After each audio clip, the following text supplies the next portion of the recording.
वर्णिवेशरमणीय दर्शनम मंदहासरुचिराननाम्बुजं पूजितं सुरु नरोत्तमैर्मुदा धर्मनंदन महं विचिन्तये। असतो मा षड्गमय तमसो मा ज्योतिर्गमय मृत्युर्मा अमृतम गमय। ओम शांति शांति शांति।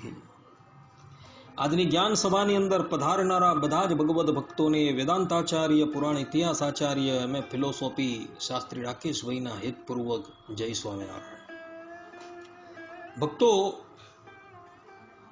આપણા સંપ્રદાયની અંદર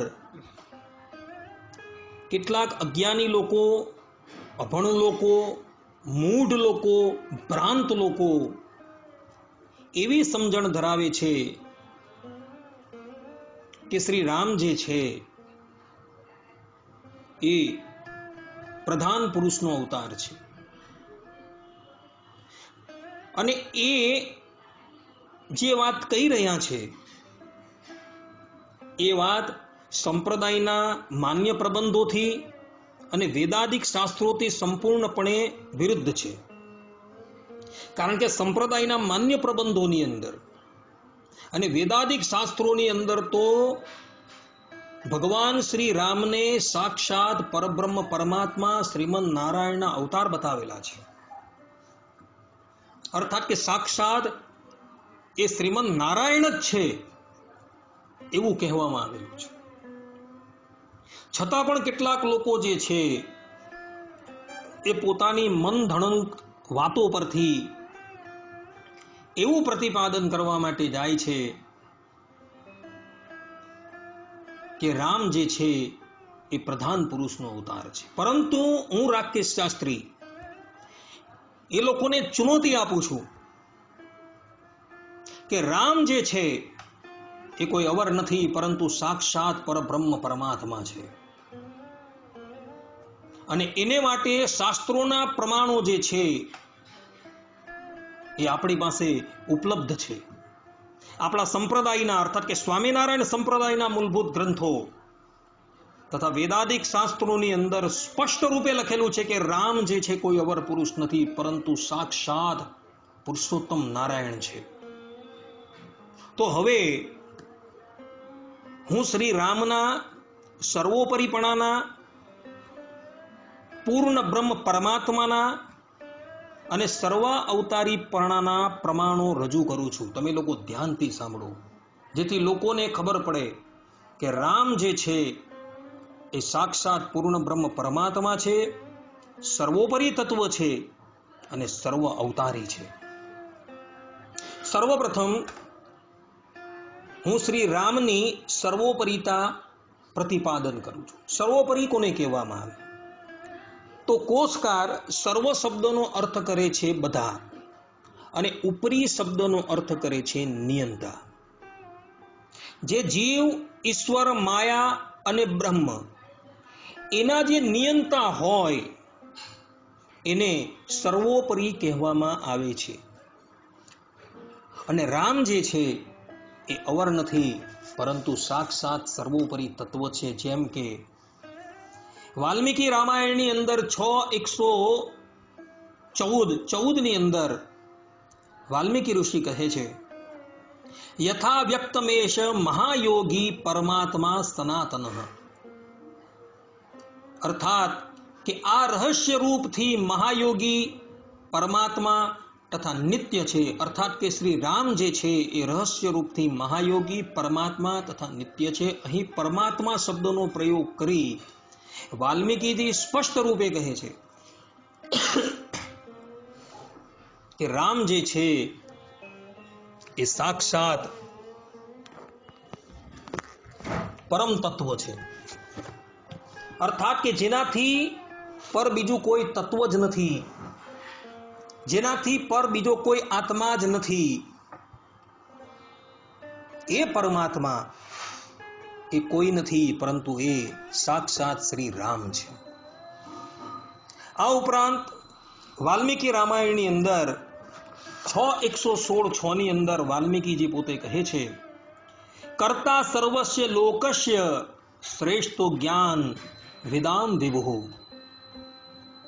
શ્રી રામ સંપૂર્ણ વિશ્વને ઉત્પન્ન કરનાર, જ્ઞાનીઓમાં શ્રેષ્ઠ અને સર્વવ્યાપક છે. અહીં સંપૂર્ણ જગતને ઉત્પત્તિ કરનારની સાથે સાથે પ્રલય કરનાર પણ એ જ છે અને સ્થિતિ કરનાર પણ એ ભગવાન શ્રી રામ છે.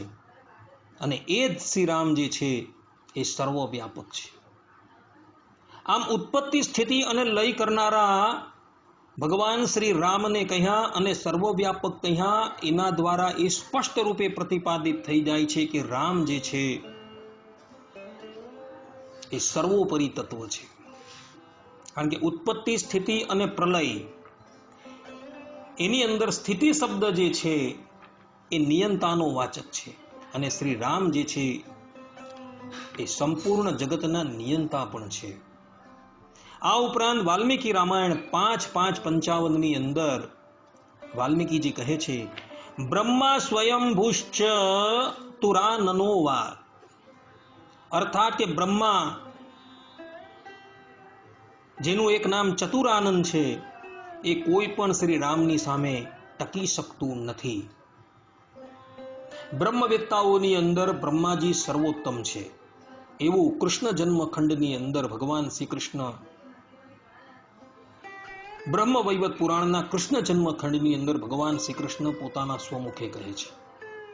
અને આ બ્રહ્મવેત્તાઓની અંદર અગ્રગણ્ય બ્રહ્માજી જે છે એ પણ શ્રી રામની સામું ટકી શકતા નથી. કારણ કે સંપૂર્ણ જગતની ઉત્પત્તિ, સ્થિતિ અને પ્રલય કરનાર એ રામ જ છે અને રામ થકી જ એ બ્રહ્માજીનું પ્રાગટ્ય થયું છે. એટલે બ્રહ્માજી જે છે એ પણ ભગવાન શ્રી રામની સન્મુખ ટકી શકતા નથી. કારણ કે રામ જે છે એ સર્વોપરી તત્વ છે. શ્રીમદ ભાગવતના 5મ સ્કંદના 19મા અધ્યાયના 3ય શ્લોકની અંદર હનુમાનજી મહારાજ ભગવાન શ્રી રામની સ્તુતિ કરતા પોતે કહે છે, યત્તદ્વિશુદ્ધાનુભવમાત્રમેકં સ્વતેજસાદ્વસ્તગુણવ્યવસ્થં પ્રત્યક પ્રશાંતમ સુધિયોપલંબનમ યનામ રૂપમ નિરહમ પ્રપદ્યે. અર્થાત, હે ભગવાન, તમે વિશુદ્ધ બોધ સ્વરૂપ, અદ્વિતીય, પોતાના સ્વરૂપમાં સ્થિત, પોતાના સ્વરૂપના પ્રકાશથી ગુણોના કાર્યરૂપ ત્રણેય અવસ્થાનો ધ્વંસ કરનારા, સૌના અંતરાત્મા, પરમ શાંત, શુદ્ધ બુદ્ધિથી ગ્રહણ કરવા યોગ્ય, માયિક નામ રૂપ, વિનાના અને અહંકાર રહિત છો. હું તમારા શરણને પામેલું છું. અહીં હનુમાનજી મહારાજ શ્રી રામને અદ્વિતીય તત્વ કહે છે. હે ભગવાન, તમે વિશુદ્ધ બોધ સ્વરૂપ, અદ્વિતીય, પોતાના સ્વરૂપના પ્રકાશથી ગુણોના કાર્યરૂપ ત્રણેય અવસ્થાનો ધ્વંસ કરનારા છો. આ પ્રમાણે હનુમાનજી મહારાજે ભગવાન શ્રી રામને અદ્વિતીય તત્વ કહ્યા છે. અને સાથે સાથે હનુમાનજી મહારાજ અહીં સ્તુતિની અંદર ભગવાન શ્રી રામને સૌના અંતરાત્મા કહે છે. આ પ્રમાણે કહી હનુમાનજી મહારાજે ભગવાન શ્રી રામની સર્વોપરિતા પ્રતિપાદન કરેલી છે. અંતરાત્મા કોણ હોય? જે સંપૂર્ણ જગતની ઉત્પત્તિ કરનાર હોય તે અંતરાત્મા છે. અને અંતરાત્મા એ જ હોઈ શકે જે જીવ પ્રાણી માત્રને એના કર્મનું ફલ આપતું હોય. શ્રુતિ ભગવદી કહે છે, એશ સર્વભૂત અંતરાત્મા અપહત પાપમાં દિવ્યદેવ એકોન નારાયણ. અને રામ જે છે એ અવર નથી, પરંતુ સાક્ષાત શ્રીમદ નારાયણ છે. કારણ કે વાલ્મીકી રામાયણની અંદર વાલ્મીકીજી જગને વિષ્ણુ સનાતન આ શબ્દ દ્વારા શ્રી રામને સાક્ષાત શ્રીમદ નારાયણ તરીકે કહે છે. મહારામાયણની અંદર રામસ્તુ ભગવાન સ્વયં, કે રામ જે છે એ સ્વયં ભગવાન છે. આ પ્રમાણે ભગવાન શબ્દનો પ્રયોગ કરી શ્રી રામની સર્વોપરિતા પ્રતિપાદન કરેલી છે.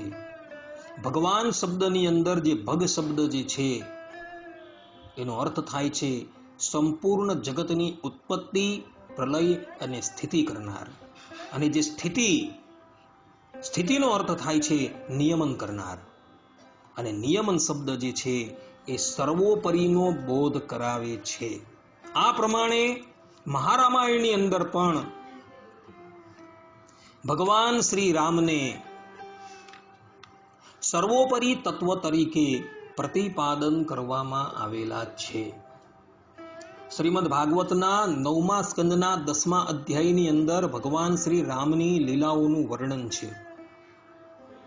ત્યાં સુખદેવજી મહારાજ 9:10-2 ની અંદર કહે છે, ભગવાન એશ સાક્ષાત બ્રહ્મમયો હરિ, કે દેવતાઓની પ્રાર્થનાથી સાક્ષાત ભગવાન શ્રી હરિ જ રામ રૂપે અવતર્યા છે, જગને વિષ્ણુ સનાતના.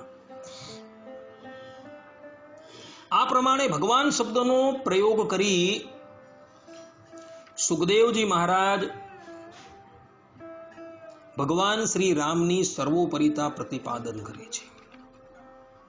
વિષ્ણુ સહસ્ત્ર નામ, વિષ્ણુ સહસ્ત્ર નામને ઉપર દરેક સંપ્રદાયમાંથી ભાષ્યની રચના થયેલી છે. રામાનુજ સંપ્રદાયમાંથી પણ રામાનુજાચાર્યજીના શિષ્ય પરાશર ભટ્ટાચાર્યજીએ વિષ્ણુ સહસ્ત્ર નામની ઉપર ભાષ્યની રચના કરેલી છે. એ ભાષ્યની અંદર શ્લોક 55 391માં નામની અંદર પરાશર ભટ્ટાચાર્યજી કહે છે કે શ્રી રામા અવતારમાં ભગવાનના અન્ય અવતારોની અપેક્ષાએ અધિક કલ્યાણકારી ગુણોની સમૃદ્ધિ જોવા મળે છે.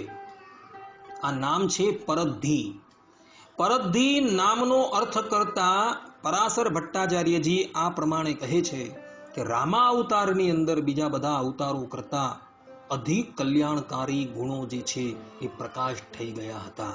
આ પ્રમાણે કહી રામાનુજાચાર્યજીના શિષ્ય પરાશર ભટ્ટાચાર્યજીએ પણ રામની સર્વોપરિતા પ્રતિપાદન કરેલી છે. તુલસીદાસજી રામચરિત માનસની અંદર બાલકાંડ 108:3 ની અંદર કહે છે, કહી રામ કહું બ્રહ્મ અનાદિ. શ્રી રામ અનાદિ બ્રહ્મ અર્થાત કે ભગવાન છે. બ્રહ્મ શબ્દ જે છે ભક્તો, એ બ્રહ્મ શબ્દથી હંમેશા ભગવાનનો જ વ્યપદેશ થયો છે. જીવને માટે, ઈશ્વરને માટે, માયાને માટે અને મુક્તોને માટે જે બ્રહ્મ શબ્દનો પ્રયોગ થયો છે એ ગૌણ છે,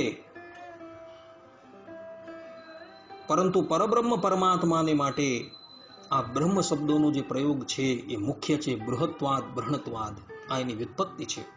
ભગવાન સ્વામિનારાયણે પણ સત્સંગી જીવનની અંદર ચતુર્થ પ્રકરણના 21મા અધ્યાયની અંદર સ્પષ્ટ રૂપે કહ્યું છે કે બ્રહ્મ શબ્દ જે છે એનો મુખ્ય અર્થ જે છે એ કૃષ્ણને જ લાગે છે. અર્થાત કે બ્રહ્મ શબ્દથી કૃષ્ણનો જ વ્યપદેશ થાય છે, બીજા કોઈનો વ્યપદેશ થતો નથી. આ પ્રમાણે સંપ્રદાયના મૂળભૂત પ્રબંધોની અંદર, માન્ય પ્રબંધોની અંદર શ્રી રામને સર્વોપરી તત્વ તરીકે પ્રતિપાદન કરેલા છે. આપણા સંપ્રદાયના માન્ય પ્રબંધોની અંદર પણ ભગવાન શ્રી રામને પરબ્રહ્મ તરીકે અને સર્વોપરી તત્વ તરીકે પ્રતિપાદન કરેલા છે. જેમ કે હરિચરિત્રામૃત સાગર 16:39-12 ની અંદર આધારાનંદ સ્વામી કહે છે કે શ્રી રામ અને કૃષ્ણ આ બે અવતાર સર્વોપરી કહેવાય છે. આ પ્રમાણે કહી આધારાનંદ સ્વામીએ શ્રી રામની સર્વોપરિતા પ્રતિપાદન કરેલી છે. કીર્તન સાર સંગ્રહ ભાગ 2 પૃષ્ઠ 1 ની અંદર નંદ સંતો શ્રી રામ વિશે કહે છે, હારે હો પુરુષોત્તમ પ્રભુ રઘુકુલ પ્રગટે, ચતુર મૂર્તિ સુખ ડાઈ હો રઘુવીર લક્ષ્મણ ભરત શત્રુઘ્ન. અહીં નંદ સંતોએ પુરુષોત્તમ શબ્દનો પ્રયોગ કરેલો છે કે રામ જે છે એ કોઈ અવર નથી, પરંતુ પુરુષોત્તમ છે. ગીતાકાર શ્રીમદ ભગવદ્ ગીતાની અંદર સ્પષ્ટ રૂપે કહે છે, યસ્માત ક્ષરમતિ તો અહમ અક્ષરાદ અપી ચોત્તમઃ અતો અસ્મિ લોકે વેદે ચ પ્રથિતઃ પુરુષોત્તમઃ. હું નાશવંત જડ સમુદાય ક્ષેત્રથી સર્વ રીતે અતીત છું અને અવિનાશી જીવાત્માથી પણ ઉત્તમ છું, માટે લોકમાં તેમજ વેદોમાં પુરુષોત્તમ નામે પ્રસિદ્ધ છું. પુરુષોત્તમ એટલે શું? કે જે ક્ષર અને અક્ષરથી સર્વોત્તમ છે એને પુરુષોત્તમ કહેવામાં આવે છે. અને આ પ્રમાણે નંદ સંતોએ પોતાના કીર્તનની અંદર શ્રી રામને પુરુષોત્તમ તરીકે વર્ણવી એમની સર્વોપરિતા પ્રતિપાદન કરેલી છે. માટે હવે આ બાબતની અંદર વધારે પડતું કહેવાની કોઈ જરૂર નથી. આવા તો મારી પાસે કેટલાય પ્રમાણો છે, પરંતુ વિસ્તાર ભયથી હું આપતો નથી. હવે શ્રી રામની પૂર્ણ બ્રહ્મતાના પ્રમાણ જે છે એ નિહાળીએ. તો નારદ પુરાણની અંદર દેવર્ષિ નારદ કહે છે, રામકૃષ્ણાદિ રૂપાણી પરિપૂર્ણાની સર્વદા ન ચાણુ માત્રમ ભિન્નાની તથાપ્ય સમાન વિમોહશી. અર્થાત કે રામકૃષ્ણાદિ ભગવદ રૂપો છે તે સર્વદા પરિપૂર્ણ છે. તે રૂપોમાં અણુ માત્ર પણ ભિન્નતા નથી, તથાપી ભિન્ન હોય એમ અમને મોહ પમાડો છો. અહીં દેવર્ષિ નારદજી સ્પષ્ટ રૂપે કહે છે કે રામકૃષ્ણાદિક રૂપો જે છે ને એ પરિપૂર્ણ છે. એ કોઈ અંશાવતાર કે કોઈ કલા અવતાર નથી, પરંતુ એ સાક્ષાત પરિપૂર્ણ અવતાર છે. ગરુડ પુરાણની અંદર લખેલું છે, પરિપૂર્ણાની રૂપાણી સામાન્ય ખીલ રૂપતઃ, કે રામકૃષ્ણાદિ સમગ્ર રૂપો જે છે એ પરિપૂર્ણ છે. અને આ બંને શ્લોકનું પ્રમાણ આપણા સંપ્રદાયના મહાન વિદ્વાન એવા હરજીવનદાસ શાસ્ત્રીએ ભૂમિકાની અંદર પણ આપેલું છે. વચનામૃત ભૂમિકા નામનો જે પ્રબંધ છે એની અંદર પણ આ બંને શ્લોકોનું પ્રમાણ એમણે આપેલું છે. ત્યાં માનવે પ્રકાશિકા નામનો એમનો સંસ્કૃત પ્રબંધ છે, તેની અંદર પણ એમણે આ બંને શ્લોકોનું પ્રમાણ આપીને રામકૃષ્ણાદિક બંને રૂપોને પરિપૂર્ણ તરીકે પ્રતિપાદન કરેલા છે. આ સંપ્રદાયના મૂળભૂત પ્રબંધની વાત આપણે કરીએ છીએ. આનંદ રામાયણની અંદર સારકાંડ સર્ગ 4 292 શ્લોકની અંદર ભગવાન શંકર પાર્વતી માતાને કહે છે, રામકૃષ્ણ અવતારો ચ પૂર્ણ રૂપેણ તૌ ધૃતૌ. અર્થાત કે રામ તથા કૃષ્ણ પૂર્ણ અવતાર છે. આમ ભગવાન શંકર પોતાના સ્વમુખે શ્રી રામને પૂર્ણ અવતાર તરીકે પ્રતિપાદન કરે છે. રામચરિત માનસની અંદર બાલકાંડ 123 ની અંદર તુલસીદાસજી પોતે કહે છે, રામ બ્રહ્મ ચિન્મય અવિનાશી, કે શ્રી રામચંદ્રજી જે છે બ્રહ્મ છે, ચિન્મય છે, જ્ઞાન સ્વરૂપ છે. આ પ્રમાણે તુલસીદાસજી પણ ભગવાન શ્રી રામને પૂર્ણ બ્રહ્મ પરમાત્મા તરીકે પ્રતિપાદન કરે છે. આપણા સંપ્રદાયના મૂળભૂત પ્રબંધોની અંદર પણ ભક્તો ભગવાન શ્રી રામને પૂર્ણ બ્રહ્મ પરમાત્મા તરીકે પ્રતિપાદન કરેલા છે. જેમ કે હરિચરિત્રામૃત સાગર 10:37 ની અંદર 25મી ચોપાઈની અંદર આધારાનંદ સ્વામી કહે છે કે ભગવાનના બધા જ અવતારો પૂર્ણ બ્રહ્મ છે. ભગવાનના બધા અવતાર, બધા કીધા એટલે રામા અવતાર પણ આવી ગયો, અને રામા અવતાર જે છે એ પણ પૂર્ણ બ્રહ્મ પરમાત્મા છે. હરિચરિત્રામૃત સાગર 20:31-11 ની અંદર આધારાનંદ સ્વામી કહે છે કે ભગવાન જે શરીર ધારણ કરે છે તેમાં તેમનો પ્રતાપ તલભાર પણ ઘટતો નથી. અર્થાત કે પરબ્રહ્મ પરમાત્મા ધરાતલ્ય ઉપર મનુષ્ય વિગ્રહ ધારણ કરીને આવે છે ત્યારે એની અંદર અનંત શક્તિ અને અનંત સામર્થ્ય ઐશ્વર્ય હોય જ છે.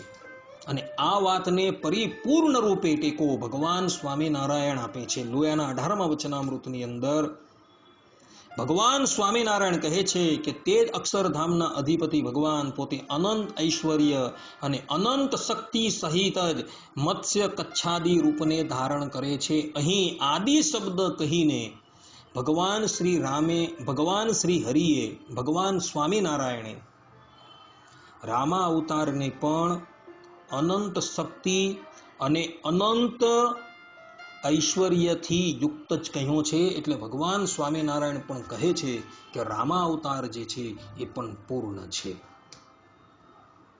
માટે હવે એ બાબતની અંદર કોઈ પણ જાતની શંકા જે છે એ રાખવાની જરૂર નથી.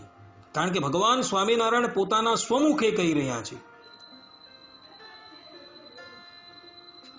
કે રામ જે છે એ પૂર્ણ બ્રહ્મ પરમાત્મા છે. હવે ભગવાન શ્રી રામની સર્વ અવતારિતાના પ્રમાણ જે છે એ હું રજૂ કરું છું. સર્વપ્રથમ આપણે વેદનું પ્રમાણ લઈએ,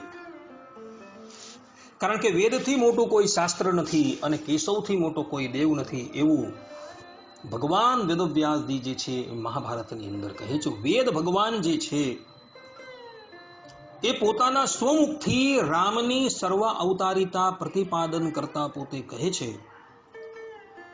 રામ ઉત્તર તાપનીય ઉપનિષદની અંદર સ્પષ્ટ રૂપે કહ્યું છે, ઓમ યો વૈ શ્રી રામચંદ્ર સ ભગવાન યે મત્સ્ય કુર્માદિ અવતારા ભૂર્ભુવઃ સ્વ તસ્મૈ વૈ નમો નમઃ. અર્થાત કે ઓમ જે સુપ્રસિદ્ધ શ્રી રામચંદ્ર છે તેઓ અવશ્ય જ ભગવાન છે, તથા જેઓ મત્સ્ય, કચ્છપ આદિ અવતાર અને ભૂ આદિ ત્રણેય લોક છે તે પણ તેઓનું જ સ્વરૂપ છે. નિશ્ચય તે ભગવાન શ્રી રામને મારા વારંવાર નમસ્કાર. અહીં મત્સ્ય, કચ્છાદિ આદિ શબ્દ લખેલું છે અને એના દ્વારા એવું પ્રતિપાદન કરવામાં આવેલું છે કે રામ જે છે એ મત્સ્ય, કચ્છપ, વરાહ, કૃષ્ણ ઇત્યાદિ બધા જ અવતારને ધારણ કરનારા છે. આમ કહીને વેદ ભગવાને પોતાના સ્વમુખે શ્રી રામની સર્વ અવતારિતા પ્રતિપાદન કરેલી છે. વાલ્મીકી રામાયણની અંદર યુદ્ધકાંડ 117 અધ્યાયની અંદર 13 થી 23 શ્લોકની અંદર પણ શ્રી રામને સર્વ અવતારી તરીકે પ્રતિપાદન કરવામાં આવેલા છે. ત્યાં પરમપિતા બ્રહ્મદેવ જે છે એ પોતાના શ્રીમુખે કહે છે, ભગવાન નારાયણો દેવ શ્રીમાંશ્ચક્રાયુધ પ્રભુ એક શૃંગો વરાહસ્ત્વમ ભૂત ભવ્ય સપત્નજીત અક્ષરમ બ્રહ્મ સત્યમ ચ મધ્યે ચાન્યે ચ રાઘવ લોકાનામ ત્વમ પરો ધર્મ વિશ્વક્સેનશ્ચતુર્ભુજ સારંગ ધન્વા ઋષિકેશ પુરુષ પુરુષોત્તમ અજીત ખંગદૃક વિષ્ણુ કૃષ્ણશ્ચૈવ બૃહદ્બલઃ સેનાનિર્ગ્રામણિશ્ચ ત્વં બુદ્ધિઃ સત્વં ક્ષમા દમઃ પ્રભવશ્ચાપ્યયશ્ચ ત્વમ ઉપેન્દ્રો મધુસૂદનઃ. અર્થાત બ્રહ્મદેવ કહે છે કે તમો ચક્ર ધારણ કરવાવાળા સમર્થ નારાયણ દેવ છો. એક દાળ વાલા પૃથ્વીને ધારણ કરનારા વરાહ ભગવાન પણ તમે જ છો, તથા દેવતાઓના ભૂત તથા ભાવિ શત્રુઓને જીતવાવાળા હે રઘુનંદન તમો અવિનાશી પરબ્રહ્મ છો. તમો જ સૃષ્ટિના આદિ મધ્ય તથા અંતમાં સત્ય રૂપે રહેલા છો. તમો જ લોકોના પરમ ધર્મ છો. તમો જ વિશ્વક્સેન તથા ચતુર્ભુજધારી હરિ છો. તમો જ સારંગધારી ઋષિકેશ તથા અંતર્યામી પુરુષ છો અને પુરુષોત્તમ છો. તમો કોઈનાથી પરાજિત ન થનારા છો. તમો જ નંદક નામની તલવાર ધારણ કરનારા વિષ્ણુ તથા મહાબલી કૃષ્ણ છો, તથા તમો જ ઉપેન્દ્ર અર્થાત કે વામન તથા મધુ નામના દૈત્યને મારનારા મધુસૂદન છો. અહીં બ્રહ્માજી સ્પષ્ટ રૂપે કહે છે કે ભૂતકાળની અંદર જે મચ્છ, કચ્છ ઇત્યાદિ અવતાર ધારણ કરનારા પણ આ પ્રગટ પ્રમાણ રામ છે ને હવે પછી કૃષ્ણ અવતાર ધારણ કરનારા જે છે એ પણ આ રામ જ છે. કારણ કે અહીં સ્પષ્ટ રૂપે લખેલું કે તમે મહાબલી કૃષ્ણ છો. અને આ પ્રમાણે કહી બ્રહ્માજી સ્પષ્ટ રૂપે કહે છે કે શ્રી રામ જે છે એ કોઈ અવર નથી, પરંતુ એ સર્વ અવતારના અવતારી છે, સર્વ કારણના કારણ છે, પરબ્રહ્મ પરમાત્મા છે. અને આ જ પ્રમાણેની વાત જે છે એ આનંદ રામાયણની અંદર વિલાસકાંડ સર્ગ 1 શ્લોક 29 થી 37 ની અંદર પણ કહેવામાં આવેલી છે. અને ત્યાં પણ ભગવાન શ્રી રામને વાલ્મીકીજીએ સર્વ અવતારના અવતારી તરીકે પ્રતિપાદન કરેલા છે. ગોસ્વામી તુલસીદાસજી રામચરિત માનસની અંદર લંકાકાંડ 6:4 ની અંદર સ્પષ્ટ રૂપે કહે છે કે જેણે મહાબળવાન મધુ તથા કૈટભ નામના દૈત્યને સંહાર કરેલા, જેણે બલિરાજાને બાંધ્યા હતા તથા જેઓએ 1000 હાથવાળા સહસ્ત્રાર્જુનનો વધ કર્યો હતો, તે જ પ્રભુ ભૂમિનો ભાર ઉતારવા રામ રૂપે અવતર્યા છે. આ પ્રમાણે ગોસ્વામી તુલસીદાસ જે છે એ પણ પોતાના સ્વમુખે શ્રી રામની સર્વ અવતારિતા પ્રતિપાદન કરે છે. અને આ જ વાત તેમણે રામચરિત માનસ લંકા કાંડ 110 254 ની અંદર પણ લખેલી, 2 થી 4 માં પણ લખેલી છે. હરિચરિત્રામૃત સાગરની અંદર આધારાનંદ સ્વામી પોતે કહે છે કે શ્રી રામ અને કૃષ્ણ આ બે અવતાર સર્વોપરી અને સર્વ અવતારી કહેવાય છે. સંપ્રદાયનો માન્ય પ્રબંધ છે, અર્થાત કે સ્વામિનારાયણ સંપ્રદાયનો આ માન્ય પ્રબંધ છે એ સ્પષ્ટ રૂપે કહે છે કે શ્રી રામ અને કૃષ્ણ આ બે અવતાર સર્વોપરી છે અને સર્વ અવતારી કહેવાય છે. જેણે વાંચવું હોય તે હરિચરિત્રામૃત સાગર 16:39-12 વાંચી લે. આ પ્રમાણે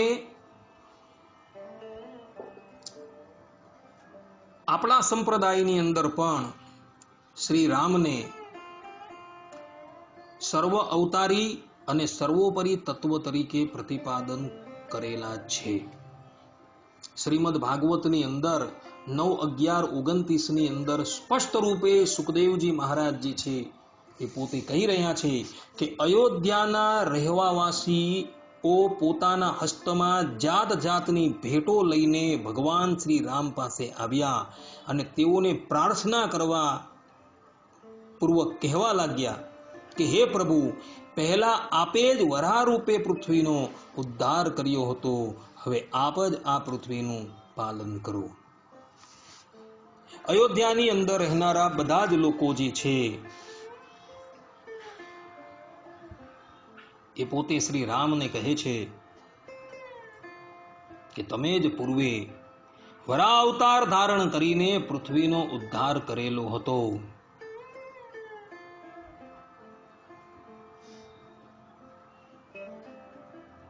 અયોધ્યાની અંદર રહેનારી પ્રજા જે છે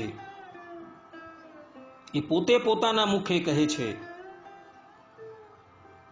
કે તમે અર્થાત કે હે રામ, તમે જ પૂર્વે વરાહ અવતાર ધારણ કરેલો હતો. તમોપેયસ તત્ર તત્ર પૌરા અર્હણ પાણયઃ આશીષો જુર્દેવ પાહિ મામ પ્રાત ત્વયોદ્ધૃતામ. આ પ્રમાણે શ્રીમદ ભાગવત, વાલ્મીકી રામાયણ, તુલસીદાસજી કૃત રામચરિત માનસ, આપણા સંપ્રદાયના માન્ય પ્રબંધ એવા હરિચરિત્રામૃત સાગર, નંદ સંતોના કીર્તનો એ એક મુખે કહે છે કે શ્રી રામ જે છે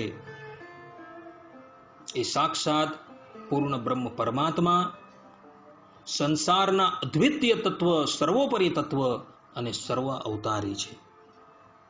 શ્રીમદ ભાગવતની અંદર વધારે પડતું કૃષ્ણ અવતારનું પ્રતિપાદન કરવામાં આવેલું છે, એ ભાગવતની અંદર શ્રી રામને સર્વ અવતારના અવતારી તરીકે પ્રતિપાદન કરેલા છે. શ્રીમદ ભાગવત 9:11-29 ની અંદર વિચાર કરો. તો આના દ્વારા જે લોકો એવું કહી રહ્યા છે કે શ્રી રામ જે છે એ પ્રધાન પુરુષનો અવતાર છે, એ લોકોની બધી જ માન્યતા જે છે એ કપોળકલ્પિત સિદ્ધ થઈ જાય છે. અર્થાત કે એ લોકો કપોળકલ્પિત વાતોનું પ્રમાણ લઈને શ્રી રામને પ્રધાન પુરુષનો અવતાર પ્રતિપાદન કરવા માટે જાય છે. એ બધી જ વાત એ લોકોની કપોળકલ્પિત છે. કારણ કે સંપ્રદાયના માન્ય પ્રબંધો અને વ્યાસ છે, વાલ્મીકીના ગ્રંથો એ એક સુરે કહે છે કે શ્રી રામ જે છે એ સર્વોપરી તત્વ છે, પૂર્ણ બ્રહ્મ પરમાત્મા છે અને સર્વ અવતારી છે. છતાં પણ કોઈક વ્યક્તિ દુરાગ્રહ રાખીને ભગવાન શ્રી રામને પ્રધાન પુરુષનો અવતાર પ્રતિપાદન કરવા માટે જાય તો સ્વામિનારાયણ ભગવાન જે છે એ પણ પ્રધાન પુરુષનો અવતાર સિદ્ધ થઈ જશે. હું સિદ્ધ કરી આપું છું. આમ જોવા જઈએ તો ભગવાન સ્વામિનારાયણ એ સાક્ષાત પરબ્રહ્મ પરમાત્મા છે. કારણ કે આપણા સંપ્રદાયની અંદર એમને સાક્ષાત પરબ્રહ્મ પરમાત્મા તરીકે સ્વીકારવામાં આવેલા છે. અને આ વાત જે છે એ કોઈ કપોળકલ્પિત નથી. ભગવાન વેદવ્યાસજીના ગ્રંથો પરથી આ બાબત જે છે એ આપણે પ્રતિપાદન કરેલી છે. જેમ કે ભગવાન વેદવ્યાસજીએ સ્કંદ પુરાણની રચના કરેલી. આ સ્કંદ પુરાણની અંદર વૈષ્ણવ ખંડ વાસુદેવ મહાત્મયની અંદર આ વાત સ્પષ્ટ રૂપે લખેલી છે. ને ત્યાં અક્ષરધામના અધિપતિ, ગોલોક મધ્ય આવેલા અક્ષરધામના અધિપતિ સાક્ષાત શ્રી કૃષ્ણ ભગવાન બ્રહ્માજીને સૃષ્ટિની ઉત્પત્તિ વખતે ભૂતલની ઉપર પોતાના જે અવતારો થવાના છે એની બધી વાત કરે છે. અને તેની અંદર એટલે કે સ્કંદ પુરાણના વૈષ્ણવ ખંડના વાસુદેવ મહાત્મયની અંદર અધ્યાય 18 શ્લોક 42, 43 અને 44 ની અંદર મયા કૃષ્ણેન નહિતા આ શ્લોક દ્વારા અક્ષરધામના અધિપતિ એ શ્રી કૃષ્ણ ભગવાન કહે છે કે ઘોર કલિકાલની અંદર હું નારાયણ મુનિ નામ ધારણ કરીને પ્રગટ થઈશ. ભગવાન સ્વામિનારાયણનું એક નામ જે છે એ નારાયણ મુનિ પણ છે. કારણ કે દીક્ષા જ્યારે એમને એમના ગુરુએ આપી ત્યારે એમનું એક નામ નારાયણ મુનિ અને બીજું નામ સહજાનંદ સ્વામી રાખવામાં આવેલું હતું. તો સંપ્રદાયના માન્ય પ્રબંધોની અંદર સ્પષ્ટ રૂપે ઉલ્લેખ જોવા મળે છે કે રામ છે તે જ સ્વામિનારાયણ છે ને સ્વામિનારાયણ છે તે જ રામ છે. જેમ કે સત્સંગી જીવનની અંદર 1:42-30 ની અંદર સતાનંદ સ્વામી પોતે કહે સત્સંગી જીવન ગ્રંથ જે છે એ સ્વામિનારાયણ સંપ્રદાયનો અતિ પ્રમાણિત ગ્રંથ છે. અને આના એક પ્રકરણ, એક અધ્યાય અને એક શ્લોક ભગવાન સ્વામિનારાયણની હયાતીની અંદર એમના શિષ્ય સતાનંદ સ્વામીએ રચેલા છે. જેની અંદર ભગવાન સ્વામિનારાયણના પ્રાગટ્યથી લઈને એમની અંતર્ધાન પર્યંતની બધી જ લીલાઓનું વર્ણન છે.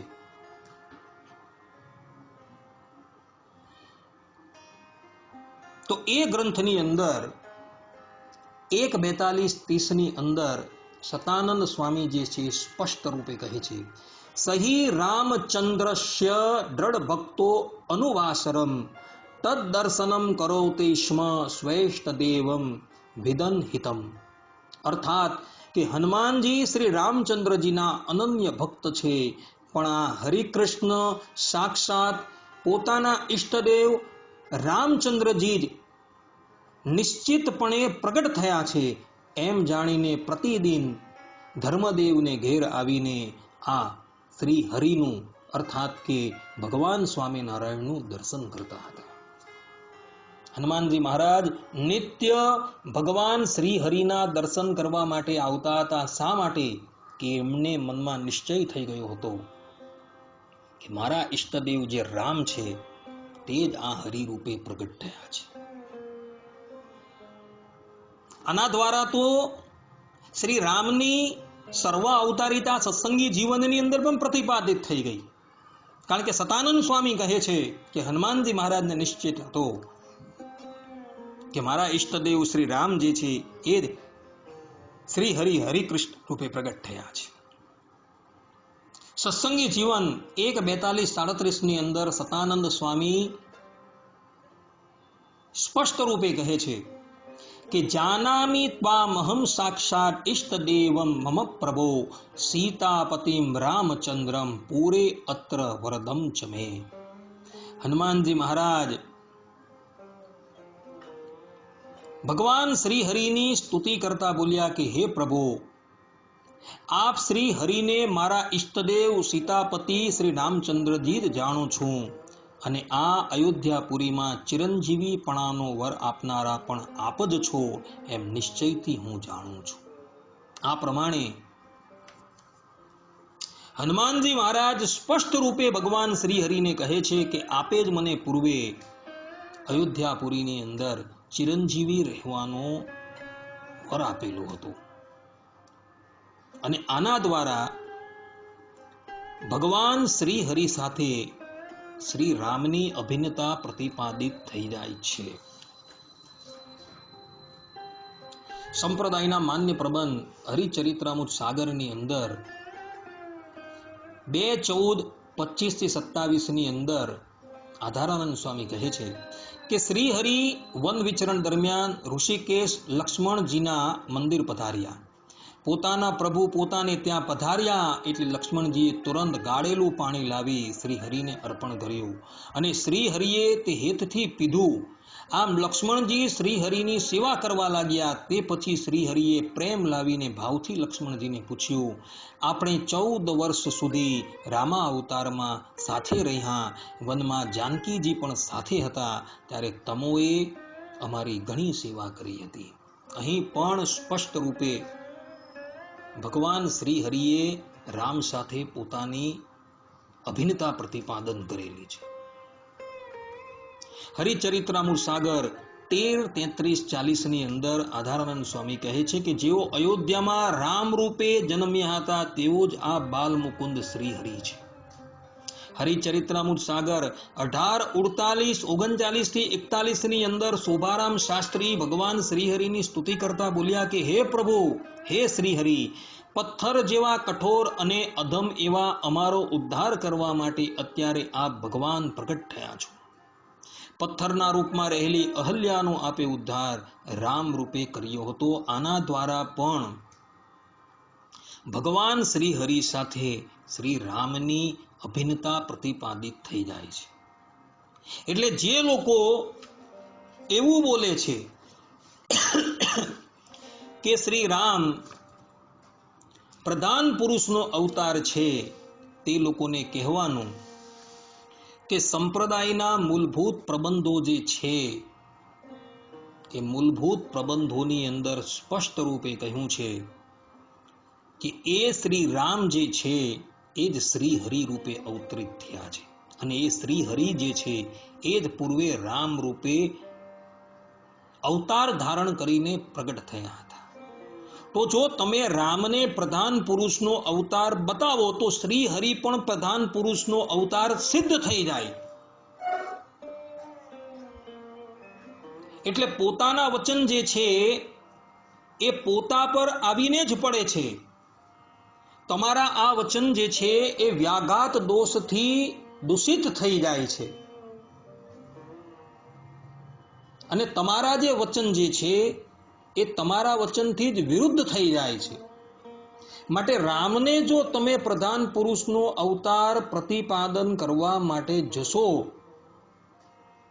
તો તમારા ઈષ્ટદેવ ભગવાન સ્વામિનારાયણ જે છે એ પણ પ્રધાન પુરુષનો અવતાર જે છે એ સિદ્ધ થશે. કારણ કે સંપ્રદાયના મૂળભૂત પ્રબંધોની અંદર શ્રી રામ અને શ્રી હરિની અર્થાત કે ભગવાન સ્વામિનારાયણની અભિન્નતા પ્રતિપાદન કરવામાં આવેલી છે. એટલે જે લોકો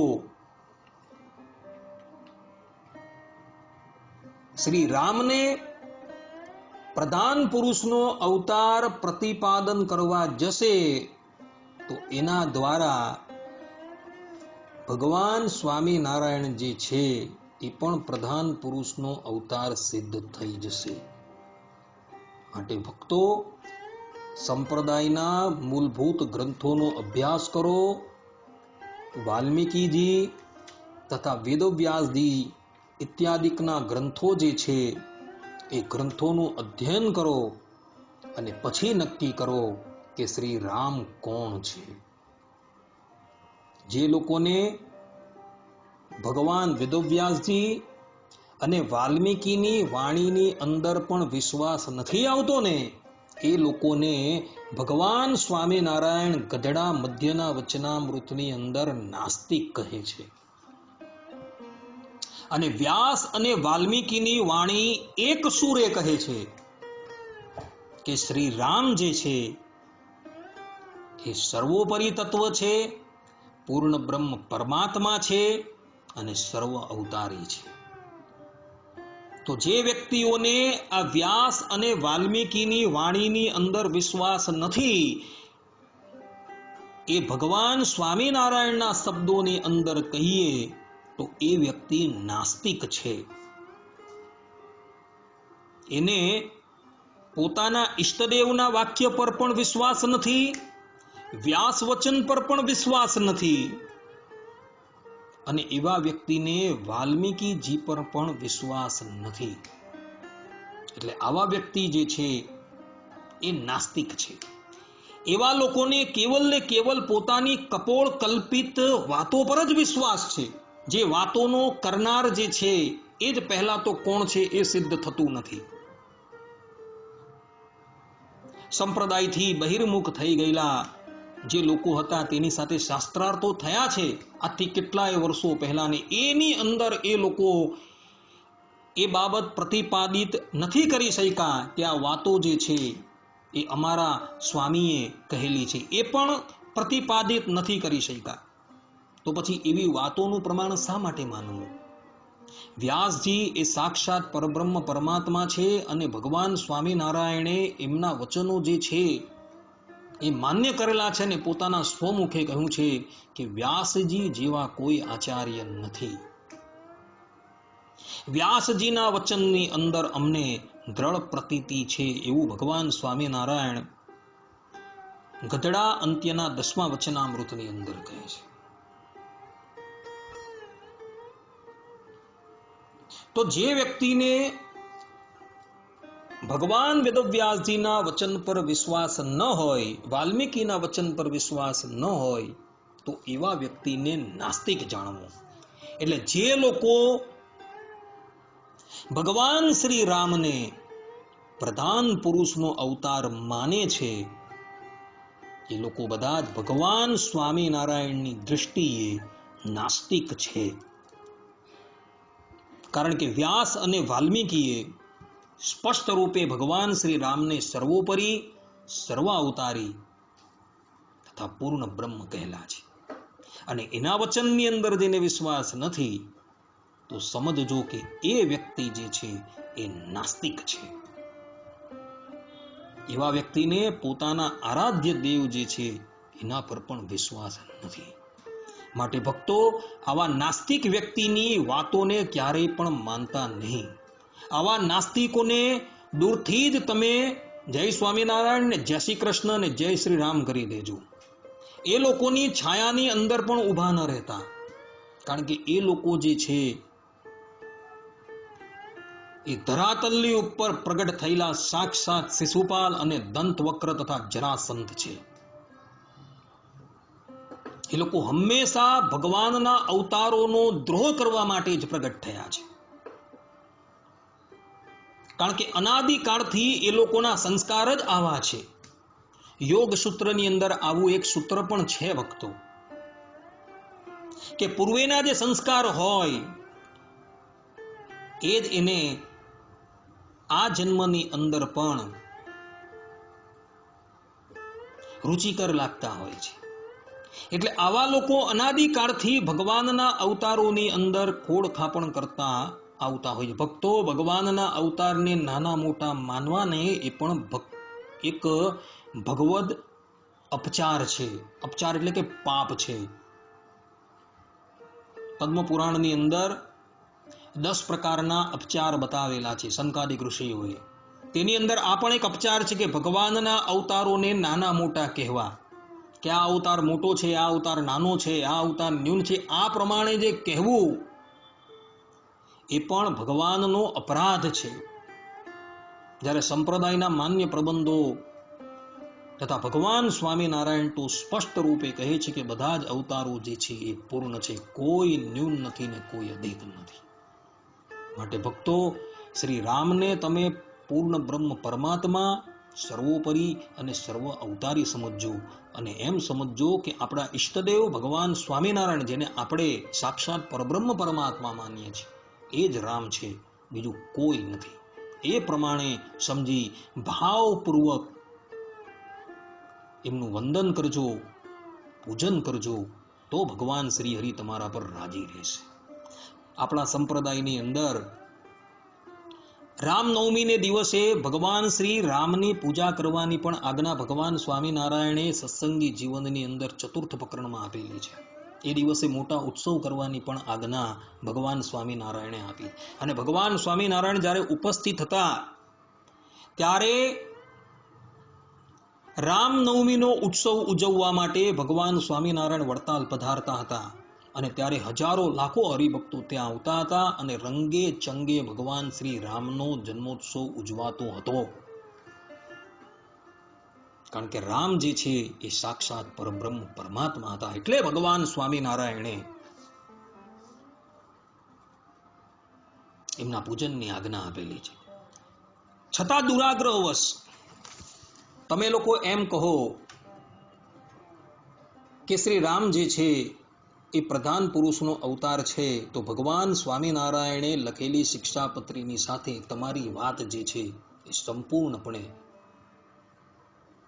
વિરુદ્ધતા બતાવશે. કારણ કે ભગવાન સ્વામિનારાયણ શિક્ષાપત્રીની અંદર પોતે લખે છે, કૃષ્ણ તદ અવતારસ્ય ધ્યેયાસ્તત પ્રતિમાપી ચ નતુ જીવાનું દેવાદ્યા ભક્તા બ્રહ્મવિદોપી ચ.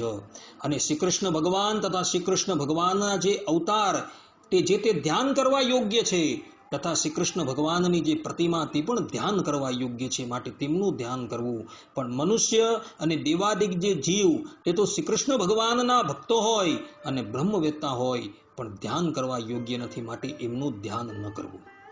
અહીં ભગવાન સ્વામિનારાયણે કેવલ ભગવાન શ્રી કૃષ્ણ અને એના અવતારોનું જ ધ્યાન કરવાની વાત કરેલી છે, પરંતુ જીવ છે કે ઈશ્વર છે, ઈશ્વર એટલે બ્રહ્માદિક ઈશ્વર, એનું ધ્યાન કરવાની સ્પષ્ટ રૂપે મનાઈ કરેલી છે. જે મુક્તાત્મા છે એનું પણ ધ્યાન કરવાની મનાઈ કરેલી છે.